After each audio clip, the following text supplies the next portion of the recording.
Hey guys, Dr. Brian Wills here. I just want to spend a few minutes talking about a chiropractor's favorite subject, which is posture. I know that as a chiropractor, I hammer on people all the time about their posture, but people don't really understand the damaging effects of what bad posture really is. So, first of all, let's talk about what good posture is. So, if you want to know what perfect posture is, stand up against the wall, put your heels up against the wall, your butt, the back of your shoulders, and the back of your head. Not the top of your head, but the back of your head. Most people cannot do that because their head sticks way too far forward because of all the cell phone usage and gaming and computers and everything else we do. But that's actually what perfect posture looks like. Most of us don't do that on a daily basis. One of the couple keys to look into if you want to know if you have bad posture is this. So especially if you have children. So one of the things you want to look at is your head positioning. So most people, I'm going to turn to the side here a little bit. Most people's heads are stuck forward like this because we use these little things here and we're always down like this, texting, typing, things like that. We're reading a book, we're watching TV, we're binging Netflix and things like that. And our heads just drift further and further and further forward. One of the biggest components of what causes poor posture is just repetitive motions over time. Your body builds up that muscle memory to hold you in that poor posture position all the time. So that's the first thing to look for is your head sticking forward, sticking out. The second big clue is, especially for children, is if their one shoulder is much, much higher than the other. That's really going to be indicative of poor posture, also of a scoliosis as well. Also looking at their hips. If when your kids are walking around, or even yourself or your spouse, look at their belt line. If their belt line is not flat, if it's crooked, if it's angled up to one side or the other, that's a big indicator too that there's probably some scoliosis changes going on just due to some really poor posture. If you have a teenager, I can pretty much guarantee they have poor posture because gravity pulls heavier on teenagers. If you haven't figured that out yet, they all walk around moping around like this. Obviously, that's very bad posture as well. So again, repetitive motion injuries kind of really accelerate poor posture and cause those things. Again, by the cell phone usage and a lot of the things that we're doing nowadays with this pandemic. Working from home all the time. Our office computers and workshops at the office are better than they are at home. Okay, so what does poor posture do to us? Well, it does a whole lot of bad things for us. The first thing it'll do is it causes a lot of muscle imbalances. So in order to have your head stuck forward, the muscles in the front of your neck have to be much stronger than the ones in the back of your neck. So it ends up pulling yourself forward there. So muscle imbalances. Now, what's the problem with muscle imbalances is when you go to pick something up and the right side of your low back is really strong and the left side is really weak, obviously that's going to leave you susceptible to injuries. So most of our injuries that we see have nothing to do with the weight that you're picking up or even the movement that you're doing, but it has more to do with muscle imbalance on left to right side there, especially with your core muscles, just because you're doing the same repetitive thing over and over again with that poor posture. Another thing poor posture does is it puts a lot of stress on your discs and your joints, and not just the joints in your spine, but also the joints in your shoulders and your hips and your knees and your ankles.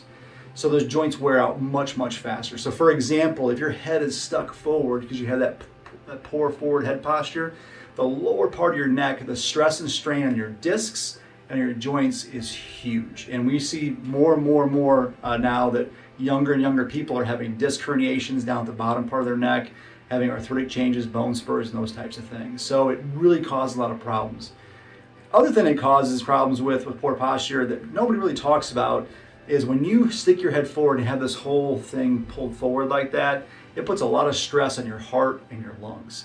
So sitting is the new smoking. You've probably heard of that before. There's been study after study that shows that the more that you sit, the shorter your lifespan because your heart has to work harder, your blood doesn't get as much oxygen, so your tissues don't get as much oxygen, and they break down faster as well. So posture really is the key to good health. So we all need to start working and focusing on that. But how do you do that? How do you correct poor posture? Well, we do that in our office through many different ways. One of the ways that we obviously do that through is our chiropractic adjustments that we do, getting the joints to function the way they're supposed to and unlock them, because most of the time when you have poor posture, you get locked into a certain position.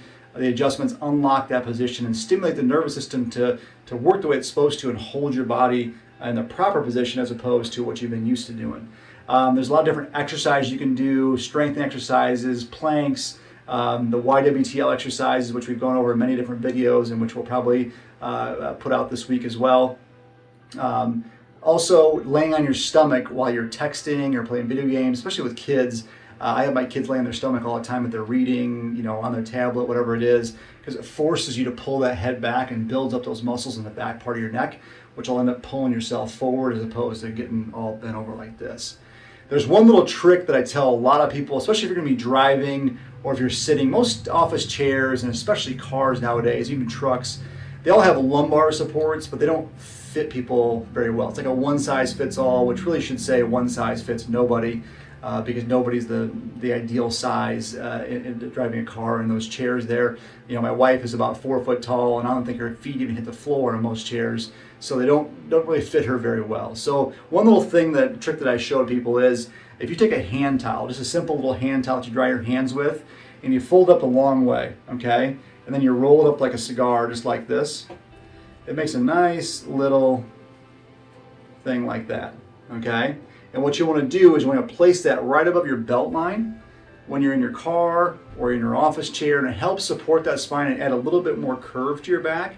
So when you sit with no lumbar support, you end up sitting like this and it flattens your low back out, so you have a curve in there. With this in there, it actually keeps that curve in there so the muscles can relax, the joints don't have constant tension on them, the discs don't have constant tension on them, and they'll function much, much better, okay? You do the same thing with your neck. A lot of people get a lot of tension headaches, so they're constantly looking down all the time. Well, you can lay on the floor on your back and put this right underneath your neck, and it'll help traction that out as well and kind of relax things and help build that natural curve in your neck that you're supposed to have in there. So a little bit of a trick there, a little tip there to help you if you're on a long car ride or if you're sitting at the computer a long time. That little support will help you sit up much straighter and have much better posture. You'll be able to work longer, more efficiently when you're not under constant tension all the time. So hopefully you guys got a lot of information out of this. There's a lot more that I can talk about, but I wanted to keep this a little bit short here so that you could get through it. We'll be coming out with some more exercises for you to help your posture as well. But again, the really key thing is if you're seeing poor posture, the shoulders all twisted up, the hips are twisted up, especially in kids, make sure you get them in to see a chiropractor right away. We are specially trained to be able to balance those things out. If your kid is 6, 7, 8, 9 years old and their one shoulder is way higher than the other, when they hit their growth spurt, they're going to grow crooked and have a big scoliosis. And once you're done growing, it's a lot harder to fix a scoliosis than when you're younger. So please get them in our office. And we get them checked out, get them straightened out before they hit their growth spurt. Makes life a lot easier, makes their life a lot easier as well. So hopefully you guys got a lot out of this, and I'll see you next time with some more great tips. Until then, keep living the dream.